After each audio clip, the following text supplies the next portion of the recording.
We must gain a concrete understanding of illicit financial flows. We cannot talk about it, we need to understand it. Where does it come from? What drives its origin? And what is the effect of the origin and how does it happen throughout the financial and non-banking financial systems in our countries as well as globally? We must also ensure the deployment of what I call practical and realistic short to medium term actions to confront this global challenge effectively. It does not help if we've got beautiful policies, beautiful laws narrated, but the implementation thereof and the impact thereof is zero.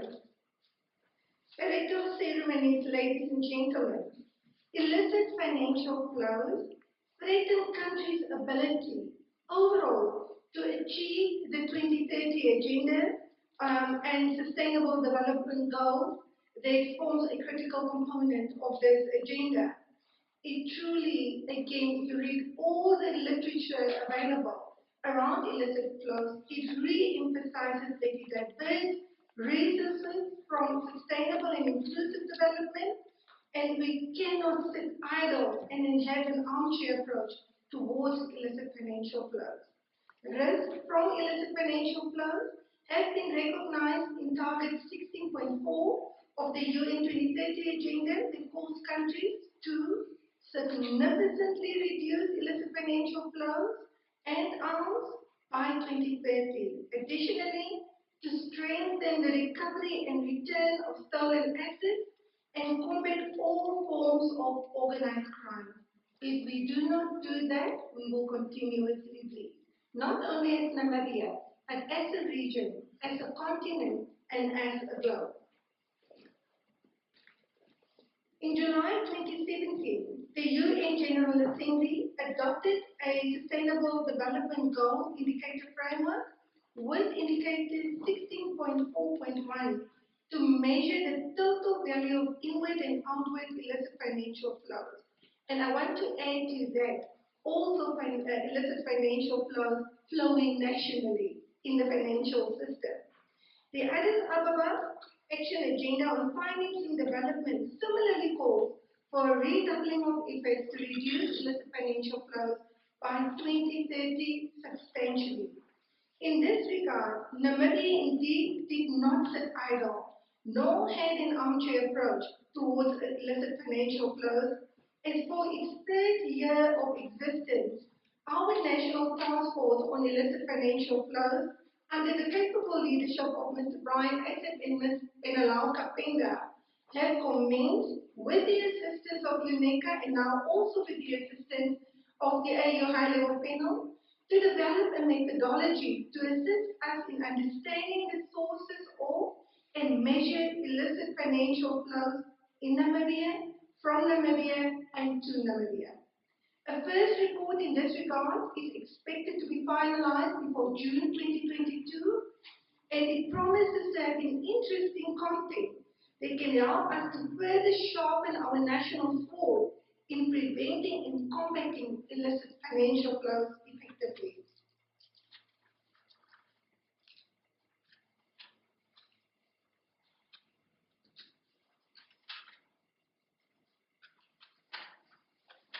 I don't know what to do what people always do, they see me in the page.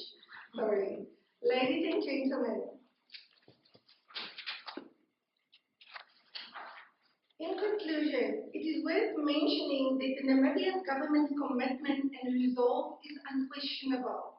Since 2003, we've adopted various national policies, laws, financial crime with an enhanced focus on corruption, money laundering.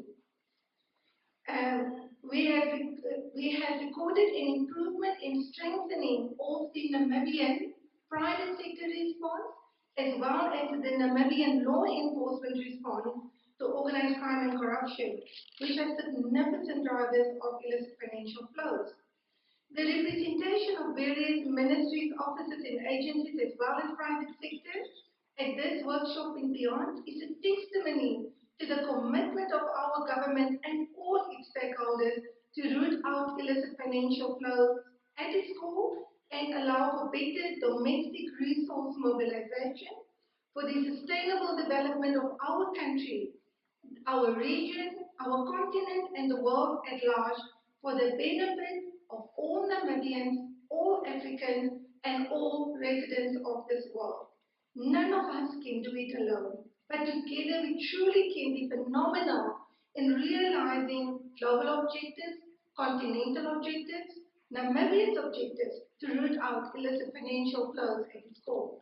I have no doubt that you will have constructive and fruitful discussions with a clear objective and outcome that would give us impetus to our effectiveness and efficiency in the fight against sources of illicit financial flows. And we are looking forward to that final result. Please allow us to also express our sincere gratitude for the continuous assistance availed by the United Nations via UNECA, the AU High-Level Panel, and also Ms. White and Ambassador's not here today, but they came to visit our beautiful country and made this commitment to further assist Namibia to understand illicit financial flows and make sure that we are not a safe haven for flows into Namibia, flows from Namibia, and as well as for flows from in Namibia. I wish you a most constructive workshop, and I truly look forward to the outcome that we will materialize as a collective when we start implementing the learnings of today. Thank you very much.